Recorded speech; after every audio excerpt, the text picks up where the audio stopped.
Hey guys, இன்னைக்கு ஆடி கடைசி வெள்ளி. இன்னைக்கு தமிழுக்கும் ஆஃபீஸ் லீவ் தான் அப்படின்றதுனால காலையில் ஒரு 7 மணி போல் தான் எழுந்திருந்தேன். அதுக்கப்புறமா தான் பூஜைக்கான வேலையை எல்லாமே ஸ்டார்ட் பண்ணியிருந்தேன். இன்றைக்கி 2 செம்பருத்தி பூத்து இருந்துச்சு. அதில் ஒன்று கருமாரியம்மனுக்கும் ஒன்று என்னோட குலதெய்வத்துக்கும் வச்சாச்சு. அதுக்கப்புறமா விளக்கு ஏற்றி சாமி கும்பிட ஸ்டார்ட் பண்ணிட்டேன். இன்றைக்கி சாமிக்கு பிரசாதமாக எதுவும் என்னால் ஸ்பெஷலாக செஞ்சு வைக்க முடியல. வீட்டில் என்ன இருந்துச்சோ அதை வச்சு சிம்பிளாக சாமி கும்பிட்டு முடிச்சிட்டோம். ஏன்னா காலையிலே இன்றைக்கி கோவிலுக்கு போகலான்னு பிளான் பண்ணியிருக்கோம், அங்காளேஸ்வரி கோவிலுக்கு. ஸோ அங்கே போயிட்டு அப்படியே டி நகருக்கும் போகிற வேலை இருக்குது. ஸோ சிம்பிளாகவே இன்றைக்கி காலையில் பூஜையை முடிச்சாச்சு.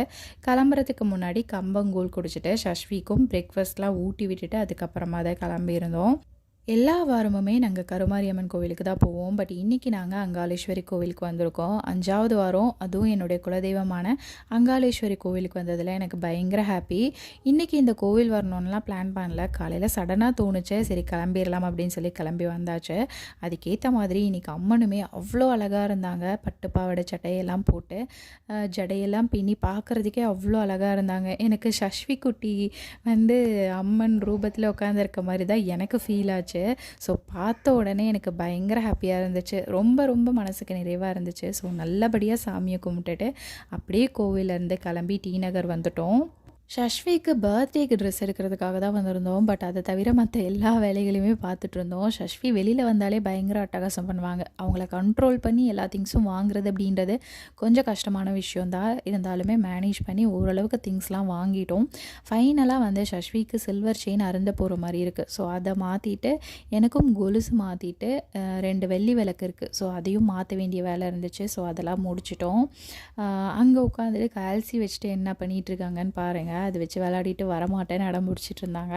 ஸோ ஒரு வழியாக அவங்கள அங்கேருந்து கிளப்பி வீட்டுக்கு கிளம்பியாச்சு. வரும்போதே நாளைக்கு கோகுலாஷ்டமி, பூஜைக்கு தேவையான பொருள் எல்லாம் வாங்கிட்டு தான் வந்திருந்தோம். ஸோ வந்த உடனே சஷ்வியை குளிக்க வச்சுட்டேன். ஏன்னா இன்றைக்கி போட்ட ஆட்டத்தில் பயங்கர டயர்டாகி வேர்த்துலாம் ஊற்றிருச்சு. ஸோ வந்த உடனே அவங்கள குளிக்க வச்சுட்டு அதுக்கப்புறமா விளக்கேற்றிட்டு வாங்கிட்டு வந்திருந்த செயினும் கொலுசும் சாமிக்கிட்ட வச்சுட்டேன்.